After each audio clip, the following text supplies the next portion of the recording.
আনন্দে মশগুল সংস্থার শিল্পীরা, কেননা সংগঠনের যে ব্যানারে নৃত্য সঙ্গে শিখে আসছেন ওই সংস্থার 25 বছর পূর্তি উদযাপন যেন আজ। তাই তো করিমগঞ্জের লাবদা প্রতিষ্ঠিত সংগঠন নবগীতিকা সঙ্গীত মহাবিদ্যালয় কর্তৃপক্ষ মন মাতানো কার্যক্রম আয়োজন করেন করিমগঞ্জে। রাজনীতি বর্ষ উদযাপন উপলক্ষে অনুষ্ঠানের নাম দেওয়া হয় প্রাণময় 25। জেলা গ্রন্থাগার প্রেক্ষাকে আয়োজিত সন্ধ্যায় মহাবিদ্যালয়ের শিল্পীরা নৃত্য সঙ্গীত সহ অন্যান্য কার্যক্রমের মাধ্যমে সবার হৃদয় স্পর্শ করেন।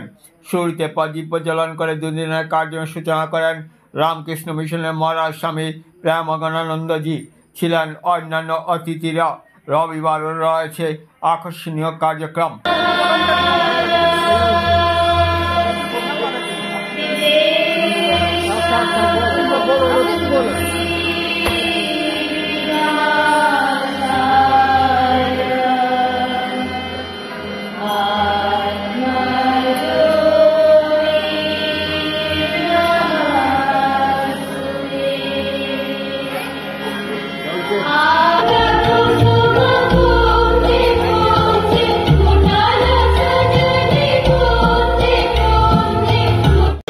যেভাবে অনুপ্রাণিত করেছেন 25 বছর ধরে সংগ্রামের মধ্যে ওরা এই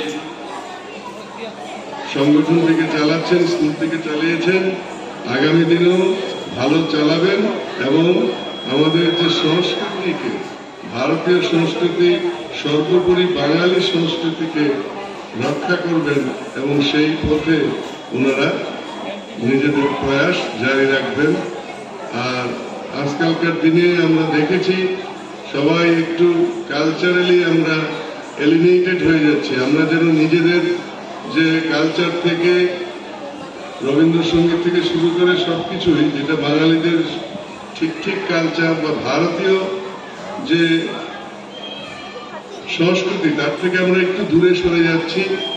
টিভি হোক বা বিভিন্ন রকমের অন্যান্য প্রোগ্রাম এবং আজকালকার দিনের যে সমস্ত সিনেমা দেখে আজকাল এটা কি আমিও তো অত জানি না, ডিজে কালচার বলে, ডিজে চলে, খুব ধুমধাম আওয়াজ না হলে যেন আজকালকার দিনে আর হয় না। সেই যুগে